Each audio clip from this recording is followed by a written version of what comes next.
Alright, so I'm gonna do a somewhat different kind of video today of what you might ask. Yeah, I mean, it's pretty obvious, yes. Today I am going to be taking a look at the big crowdfunded Haslab Unicron project. I'm not going to be doing a typical review like I usually do on this channel. This video is going to be a bit more for like a mixed sort of audience. Obviously there's the people who watch this channel, Optimus Prime Reviews, who want to see Transformers-like content, but I'm also doing this kind of for the, my friends and I do this podcast called the Common Geeking Program, and at the first of every month we do the Common Briefing Program where we look at geek news, and for the past, like 2 years, I guess, I've been talking about all of the updates and stuff with Haslab Unicron, so this is the kind of culmination of that where I've actually got the product. So we're going to start off here, and I'm just going to kind of open it and get my sort of genuine reaction to it. And then at some point, I'm going to cut and kind of bring on some friends, kind of get their reactions.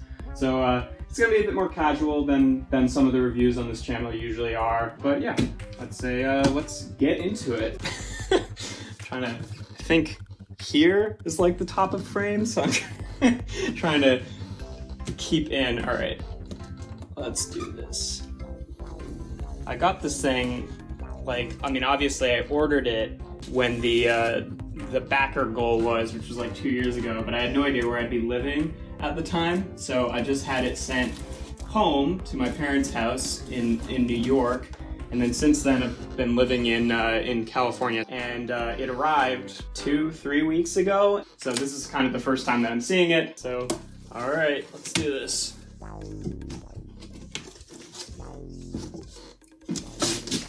Okay, another flap of cardboard, the instructions, got the rings.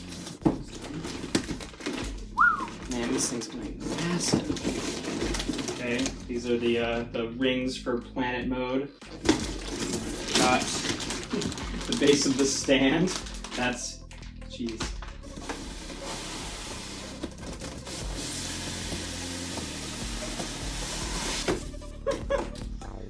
My word. Oh my god. So here's the main base of the body. Wow. Oh, that works really nicely. We've got the main leg stand here. We've got all these panels that go on the sides there, again, the rest of his spikes. Got a bunch of little what do you call them, screw hole covers and stuff like that, kind of the smaller extra bits, and then the head. Okay, let's get the stand out. Okay, part 2, and that basically just slides in here like that. All right, cool, stand created. Just says drop it on the stand, which I imagine there's a step or two that's missing there.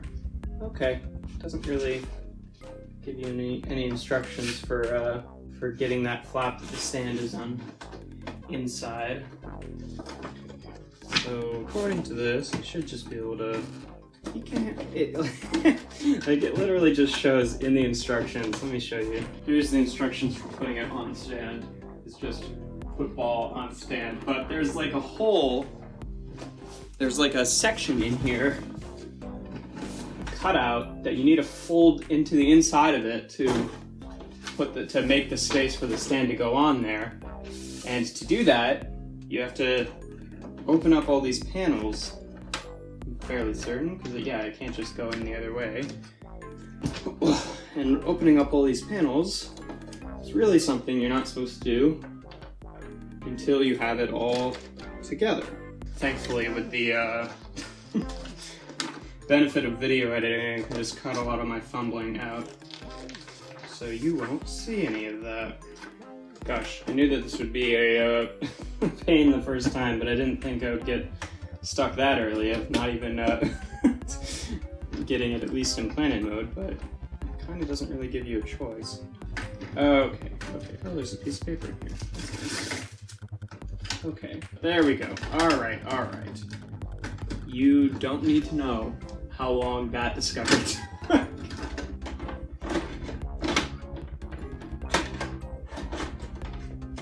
That feels good. Oh. After all that time, we have successfully got it on the stand.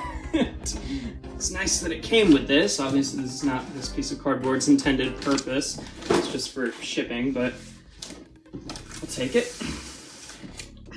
I knew that this would be a pain. I did not think it would be quite this much of a pain. Just to get it from planet mode to planet mode. Once you have it kind of separated the first time, you can tell like which way the tabs go and stuff like that. So you can kind of, you know, tell what the best way to pull at it is. But doing it the first time, I don't know if the tab is pointed out this way or that way. So I don't know if I'm supposed to be pulling it this way or pulling it out. And the instructions are no help in that specific regard. I would think pulling it out, but there's not really like a great place to, there we go, grab it. Okay, yeah, all right, I see how that works, so, there we go, that's what I wanted. Okay, to you that will look like it took mere seconds, but I've been here for like 20 minutes at least trying to get that section open. All right, now we get to add these bits. All right, it wants us to take out the horns first. I feel like putting the, okay, that's relatively easy. Ooh, yeah, okay. I see the benefits in doing it the other way first. Like the instructions say. Crazy. I messed up. Alright, now I've got to undo all this again. So, horns flip around that way. Easy peasy like they're supposed to. And you can put this in. Alright. That will make that easier.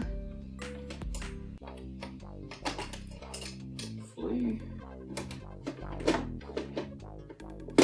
Alright. Horns are out. How they should be. That part's done. Next, the other spikes, which don't look nearly as involved. There we go. Okay. Am I wrong? It shows this twice. Whatever, dude. Yeah, this is the... Oh, it's just... Okay. It's just showing one side and the other. Yeah, I could have figured that out, but... Alright. Last but not least, let's do...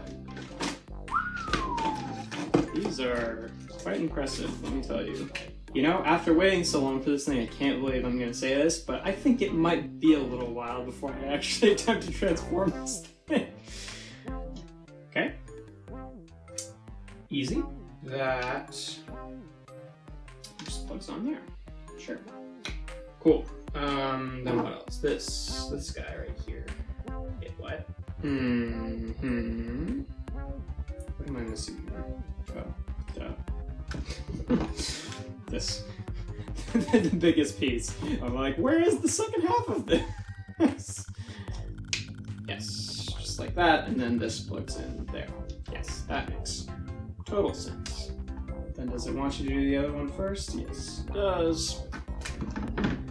Yes, whatever you say, I will not disobey instructions again. I learned my lesson. You know, in my defense, they're very tempting to disobey because they're not very good. I do love how they're folded in different ways in the bag than they are shown to be instructions. So it's a bit of a puzzle, but it's not too hard. I can figure that much out. These are critical thinking skills. Now the instructions just show you kind of just jamming this in here. But surely there must be something more to that.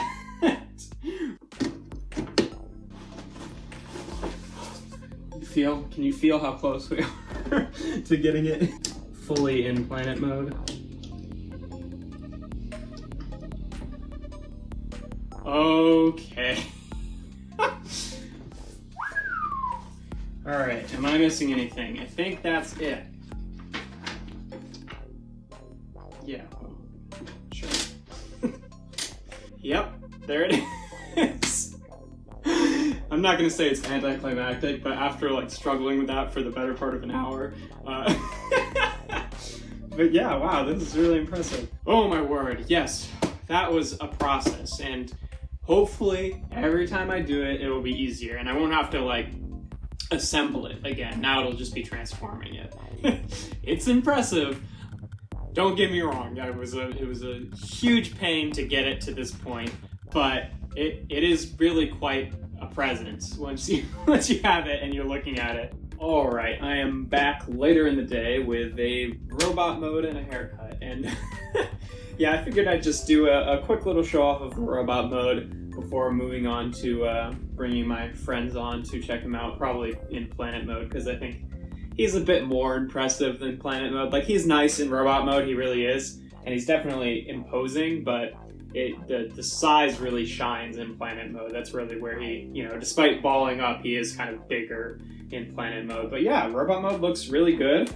He's got a lot of good joints, a lot of, really strong ratchet joints and stuff like that. The elbows are pretty soft, but they don't really hold a ton of weight. He's got well-articulated hands and stuff like that. Here he is with the original Armada Unicron, so you can see the size difference there. And then, yeah, here he is with Fort Max again. So you can see, like, yeah, he's not that much taller than Fort Max. Really, I think planet mode is where he shines. I mean, robot mode, like I said, is quite imposing and quite nice.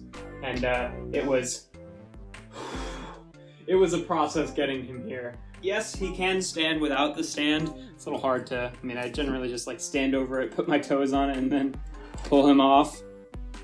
And then the thing that you want to do is his feet. You want to click them one forward. And that makes him a lot more stable than he was. Truthfully, I'd use the stand when displaying him. It's nice that he can stand, but I think that the stand is there for a reason. There we go, back on the stand. But yeah, that's pretty much all there is to the robot mode, at least what I'm looking at it. So now we are actually going to be moving on to showing him off to some of the Common Geeking Program cast members and see what they think, because we've been talking about this for quite a long time. Alright, so here I am with Colin. We have been talking about this big Haslab Unicron project on the podcast, the Common Briefing Program, for the past, I guess it must be like 2 July. years at this point. I feel like right? it was this past July. That's my recollection of it, but time changed meanings in the last year and a half. Yeah, for sure. So yeah, so it's I figured this was like kind of the ultimate update to deliver with this month's episode of CBP, which will be, I would assume, the last time I'll be talking about this thing on the podcast. Not in general. I'm not just going to pretend it doesn't exist anymore. And here it is. Okay. So, oh my God! Oh, fucking Gene me! I was about to say that is not that big. What is all the fuss about this transforming Unicron toy? Oh my goodness! Yeah. Wow. So here, you can see it proper scale there. Oh my, yeah. You certainly can. Oh, you can see it. Watch. Okay. Oh, I just got a message from the person that lives with me in the next room saying, "Do I need to be screaming?" And I'm going to tell them yes. 1 second. She doesn't know how hard Jeff just got me. Now this is the biggest official transforming toy. For reference, here is the previous tallest official transforming toy. So, wowza. Question. Not to diminish. Who is that? Was that Soundwave or Optimus? Who was that you just put in front of there? His name is Fortress Maximus. Okay. He turns into a city. What a fun toy. No, so, looking at that, Fortress Maximus, and I haven't seen this in its, it presumably transforms from a planet into a thing. Sure. Yeah, it does. I'm obviously not going to do it, because it takes, it says it takes an hour. It only really takes like half an hour once you know what you're doing, but still much too long to do that here, right? Oh my God. Yeah, the things that I figured would be worth showing to you. This is fun, first of all. A fully functional sphincter for kids. And I show you that because like the things that I wanted to talk to you about were like the things that I talked about on the last CBP episode. Yeah. Where like the few of the like issues that people were complaining about, and one of them was that this whole section in the middle wasn't fully orange. That it's gray. I do remember you saying parts. that. Which, like, yeah, I mean, if it were fully orange, it would be more screen accurate, but people are talking about it like it's a paint issue, right? Like, oh, they're just skimming out on paint budget, but they really have to cast all of these parts in orange for that to be feasible. Because, like, you can't paint anything that's in here. Anything, it's ridiculous. all gonna scrape off. Like, I mean, maybe, like, these sections, because they don't actually make much contact, but, like, the gears, certainly not, right? No. Granted, it is probably a budget thing in that, like, it was cheaper to put that on the gray tool than the orange tool or whatever, but, like, I don't even think it's that big a deal. Like, if there was any paint that I wanted, there's, like, a little tiny chompy mouth sculpted in there that would have been cool to see, like, painted silver or, like, painted some way to, like, pick it out, but that's not like, really that big a deal. This obviously does store inside, and I took it out so I could show you. Here's his head. Okay, I was gonna ask, like, how does that fit in? Apparently, it does not. It does. It fits in. Like, there's a space in here that it stays in. It's just it came packaged separately because, like, at the end of the movie, his head ends up getting ripped off and ends up floating around in space. So they made it detachable, so you could like store it separately. So you could role play that little bit. You can have got a little stand for that's it. Fun. Yeah. I was about to say, I don't remember seeing any Transformers where they shift into something, take their head off, and put it in a backpack. Like, oh, hold on, got to do this now. I'm not talking about the toys. I'm saying the fantasy of it. Is it a whole other thing? I just don't know anything. Oh my god. No, you ready? Ready? No! No!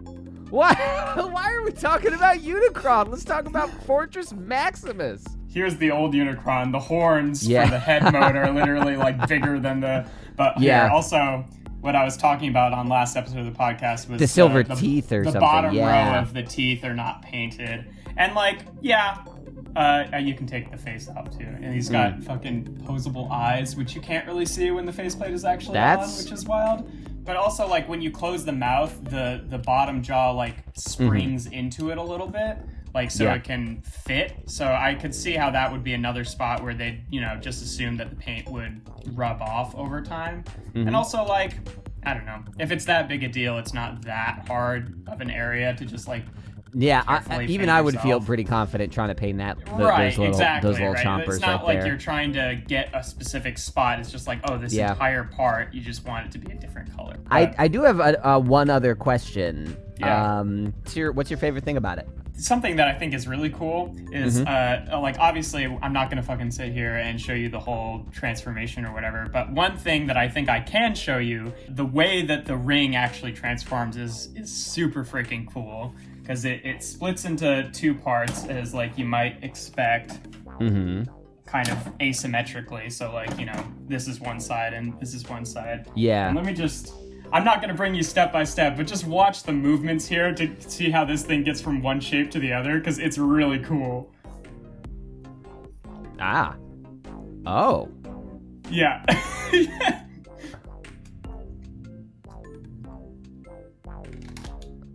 All right. That's pretty fucking... Isn't that cool? That's really cool. It's just really neat how they take, like, this continuous, like, semicircle, and then turn it so it's like these three separate arcs, you know what I mean? And they're, like, attached in places that you wouldn't expect them to be. Like, it's actually attached, down here as opposed it's a fun magic trick, like those, impossible drawings. And like, it feels like when you look at it, at first glance, it just looks like three separate things. What is maybe the thing that you find most frustrating about it as either a product or as its transformation process? So the panels that make up this shell that it's like sort of surrounded by, there's a lot of them, and they interlock in a specific way where they're sort of like latched underneath and above. You kind of have to like wrestle with it a little bit to get to like a lot of the panels to like come loose. And the first time that I did this, like it comes without the rings attached, and these horns are like on the inside, and like all these spiky bits are like one piece that's like separate, right, that you have to attach. So I was literally just trying to get to this point, and it took me legitimately almost an hour to do, just because like the first time you're messing with all these things, like A, they're a bit tighter the first time you do it before things kind of like grind down the flash on the plastic and stuff like that, and B, you're not as comfortable with it, so you don't know like where is okay to apply pressure and stuff like that. Yeah, So I know. Every time I got like a new big Lego set, and I was just like, ooh, where are the limits on this thing? Because I would custom build stuff a lot. So like that kind of stuff you get used to, but like that definitely is like the hardest part of the whole like transformation. It's just like getting the panels to actually click together or come apart properly, stuff like that. He also comes with little teeny tiny quote in scale characters. Is that really from in the scale movie. to what Unicron is in the? Because that It's I never understood Unicron as planet, because planet big. Yeah, so that's the thing, is like the actual scale, like what it actually would be, no, it's not even a little bit in scale, because these are literally visible in comparison to it, right? In the movie, the 1986 movie, the scale is all over the place, and whenever they have a shot of like one of the characters nearby, it's roughly that size scale. You know what I mean? Okay. But then like 5 minutes later, he'll show up and he'll start munching on a planet, and he's, so it's just like, just 1980s animation, you know what I mean? Yeah, okay. No, I appreciate that. So, I mean, and I might be projecting how my hobbies operate onto yours, but, whenever I get like a new game or I watch a new movie, eventually I'll want to return to it, maybe spend an afternoon with it. Do you see the transformation process of this being like something like, I got a chill day, I'm in a good mood, let me go fuck with Unicron a bit? Yeah, pretty much. It's not like, it's easy enough that like, you can do it on somewhat of a whim, it's not be like, oh, I'm gonna have to schedule this for Saturday. Like, sorry guys, I really can't. I got this whole Transformers thing. Don't worry about it. Right, exactly. Like it's it's a fun enough process once you've gotten used to all the stuff like that. Like it's just got a learning curve. But yeah, I think that's probably I don't know, it just seemed like a nice bookend to the whole Unicron story. I think the only thing I could see potentially talking about this in the future for CBP is seeing if companies try to bootleg it. Yeah. And what those bootlegs will cost. Yeah, I mean, I'm interested to see if they'll try to knock it off. Because I have started like see news about this other places. Yeah, I would be interested to see what kind of impact it has. And we can save part of this discussion for the episode that we're recording today, but like, there is another toy that is being released from Hasbro in the Transformers realm that costs more than this thing already. Okay. I'm interested. But for real, this thing looks like awesome. Yeah, no, I'm thoroughly impressed by just the size of this thing. Yeah, I think that's a pretty good place to wrap it up. Woo. If you want to listen to more of us talking about this, we've got, I guess, I've been talking about it on and off for the past year or two on the Common Briefing Program. So you can check that out. But yeah, thanks for joining me, Colin, and checking this out. And goodbye. All right, figured I'd end off here with a little time lapse of the transformation. If you enjoyed this video, make sure to leave a like and consider subscribing to the channel. This video in particular was in conjunction with our podcast that covers general geek news, the Common Briefing Program. So if you're interested in listening to more of that, we released an episode today on the geek news for the month of April, and we also release episodes on the first and third Friday of every month. And if you want to see more Transformers related content on this channel, I upload reviews every Tuesday, Thursday, and Sunday, so be sure to check that out. So yeah, thank you for watching my coverage of the Haslab backer project, Transformers War for Cybertron Unicron. Holy shit, that's way larger than isn't it larger than you thought? I know it was large. No, I thought I was like, oh, here is like something to put on your bedside, not like, hey, I need a table for this. Like, damn.